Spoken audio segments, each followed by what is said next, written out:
think one of the reasons there's so many deer in this area is most people think of Kansas as being flat, but we're in eastern Kansas where, as you can see around here, there's big draws, big deep canyons. It's almost like the Ozarks in a lot of ways.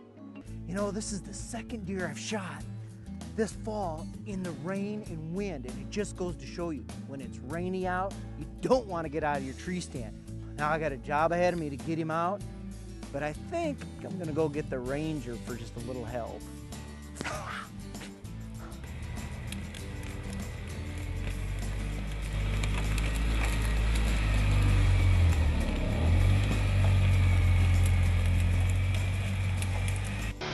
The rut is on in Iowa. Food plots are at their hottest. And Gordy Cron is invited in on the action. Maybe invited was a generous term. I think I kind of worked my way into a hunt. With the rut, it's all a matter of just a few seconds. Really what I'm looking for is a hot doe. It's only a matter of time before a big guy comes cruising around to find her. It's great when it works, You get frustrated because nothing's happening, and then just like that, everything turns around.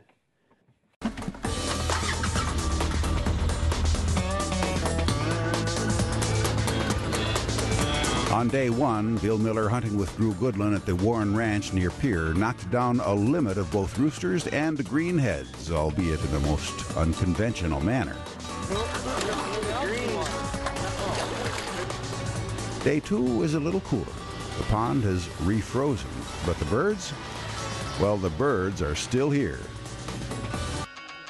You can't take anything for granted. Sometimes it all works out like it did for us, where the birds are going to come no matter what. But more often, it's a matter of going back to the basics. Good blinds, good camouflage, good calling, being quiet. Take us home, Bill.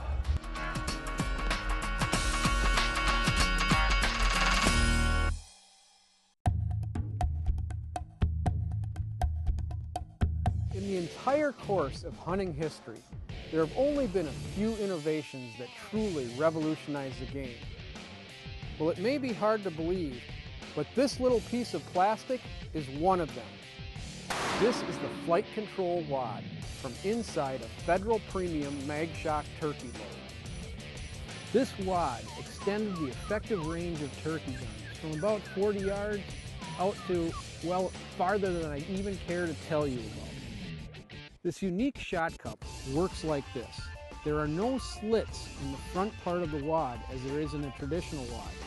Instead, at the back end, there are fins that deploy as the wad leaves the barrel with the shot still in the shot cup. These fins slow the shot cup down and allow the shot to pull away, but much more slowly than in a traditional wad. That creates ultimate tight pattern downrange. The flight control wad has been so successful in the 12 gauge, Federal has now added it to the 10 gauge and the 20 gauge. It makes the 20 gauge a legitimate choice for any turkey hunter. Well, it's changed my #1 tip for any turkey hunt. For distance, but even more important for up close, you must have a sighting device on your turkey gun. With patterns this tight, there's literally no margin for error. Scopes and red dots are great, but for lightweight and simplicity, it's hard to beat open sights or a peep like I've got on my TC Encore. So whether that long beard is out there or at 5 steps, get on him and hit him hard. An ounce of prevention is worth a pound of cure. Now, Huck and I just finished a midsummer training session. And of course, I checked him over thoroughly before I put him down in the field. But now, before I put him back in the kennel, I'm going to go over everything again. His eyes, ears, check out his feet. Because if I find anything wrong now, I'm going to fix it right now, or I'm going to make a phone call to the vet to get an appointment set up. Everything looks good though. Yeah, it does. Come on. Now, we used the Polaris Ranger in our training session today. Now it's time to clean it up. This is also the perfect time to check it over for any loose or missing parts. Same with the trailer it's on. That way, I can fix them now while I'm thinking about it. Because if I don't do it now while I'm thinking about it, chances are I won't remember to do it and it'll spoil our next trip. Here's the perfect example. I always check my firearms after I use them and before I put them back in the gun safe. Now the adjustable swing hammer on this TC Encore is a great feature. But once in a while, this tiny set screw loosens up. Now this isn't the kind of problem that's going to threaten performance, unless you let it get way out of hand. But it is an annoyance in the field.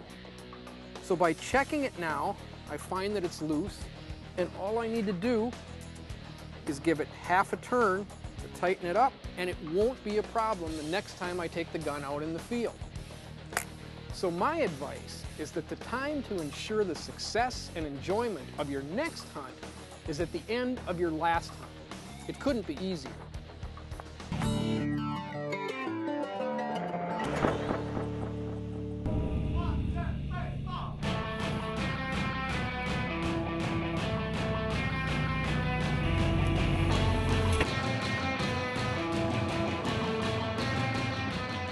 Today it's more important than ever that we make the right choice when it comes to our hunting decisions. We can't afford to get it wrong. Let's face it, the purchase of a new ATV or UTV represents a sizable outlay of cash. You want to be certain that you think your decision through carefully so you make the right choice the first time. So let's compare UTVs and ATVs. Which is best for what? Now, if you regularly carry a passenger or two, there's no choice. A UTV is your machine. If you're a solo rider, then an ATV will get you more places deeper in the woods. But just remember, the rules of safety demand a helmet, goggles, gloves, boots, and long sleeves for riding on an ATV. Equipped with accessories like winches and other things, both UTVs and ATVs are great at getting food plots planted and cared for. Finally, UTVs have the edge when it comes to conveniently and securely hauling loads. When you're dealing with a brand of Polaris's quality, you really can't go wrong. So write your requirements down on a piece of paper to compare the advantages of each. Then ride safely and happily. North American Hunter is brought to you by new supercharged scent killer by Wildlife Research Center, beyond 99%. Polaris, see the hardest working, smoothest riding off-road vehicles now at your local dealer. Quebec, providing emotion since 1534. To receive your free packages brochure, please call 1-877-BONJOUR. Cuddyback, fast trigger speed, long battery life. Gammo USA, adult precision air guns. And by these other fine sponsors.